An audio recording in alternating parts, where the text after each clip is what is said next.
ನೋಡ್ರಿ, ವೆಸ್ಟ್ ಬೆಂಗಾಲ್ನಲ್ಲಿ 15 ವರ್ಷ ಮಮತಾ ಬ್ಯಾನರ್ಜಿ ಅಧಿಕಾರದಲ್ಲಿದ್ದರು. 15 ವರ್ಷಗಳ ಕಾಲ 3 ಎಲೆಕ್ಷನ್ನಲ್ಲಿ ಗೆದ್ದಿದ್ದು. ಬಹುಶಃ ಆಂಟಿ ಇನ್ಕಂಬೆನ್ಸಿ ಕೆಲಸ ಮಾಡಿರ್ಬೋದು ಅಂತ ನನಗನ್ಸುತ್ತೆ. ನಾನು ಹೋಗಿಲ್ಲ, ವೆಸ್ಟ್ ಬೆಂಗಾಲ್ಗೆ ಹೋಗಿಲ್ಲ. ಇರ್ತಕ್ಕಂಥ ಇನ್ಫಾರ್ಮೇಷನ್ ಪ್ರಕಾರ ಆಂಟಿ ಇನ್ಕಂಬೆನ್ಸಿ 3 ಸಾರಿ ಆಮೇಲೆ SIR ಸುಮಾರು 91 lakhs ಆ ಎಮ್ಮ ಹೇಳೋ ಪ್ರಕಾರ. ಅದೇನು ಡಿಸ್ಪ್ಯೂಟ್, ಅದನ್ನು ಅಲ್ಲಗಳದಿಲ್ಲ. ಅವರು 91 lakhs ವೋಟರ್ಸ್ನ ಇದು ಮಾಡಿರ್ತಕ್ಕಂಥದ್ದು. ಇವೆಲ್ಲ ಕಾರಣಗಳಿರ್ಬೋದು, ನನಗೆ ಗೊತ್ತಿಲ್ಲ. ಸರಿಯಾಗಿ ಮಾಹಿತಿ, ನಿಖರವಾದಂಥ ಮಾಹಿತಿ ಇಲ್ಲ.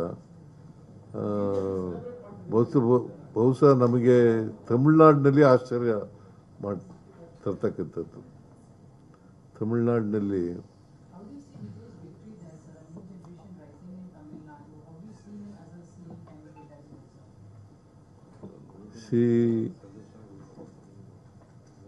in the election these things do happen.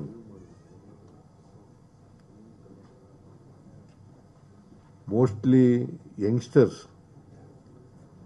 voted for film artist Mr. Vijaya.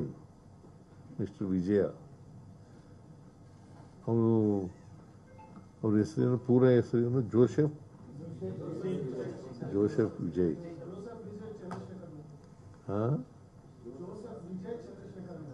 Chandrasekharan ಅಂತ.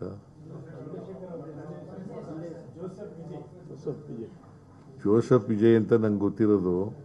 ಚಂದ್ರಶೇಖರ್ ಅಂತ ನೀನು ಅಡಿಷನಲ್ ಆಗಿ ಹೇಳ್ತಾ ಇದೆಯಾ? ನಂಗೆ ಗೊತ್ತಿಲ್ಲ. ನನಗೆ ಜೋಸೆಫ್ ವಿಜಯ್ ಅಂತ ಬರೆಯಪ್ಪ. ಸಾಕಷ್ಟೇ.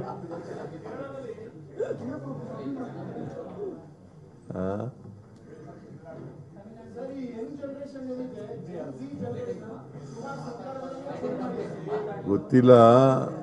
They wanted A change. Tamil Nadu voters ಇದಾರಲ್ಲ, ದೇ ವಾಂಟೆಡ್ ಎ ಚೇಂಜ್. ಬಹುಶಃ ಬದಲಾವಣೆಗೋಸ್ಕರ ವೋಟ್ ಹಾಕಿರ್ಬೇಕು ಅಂತ ಅನಿಸುತ್ತೆ ನನಗೆ. ಅದಕ್ಕೆ ನಾನು ಹೇಳಿದ್ದು, it is A surprising result.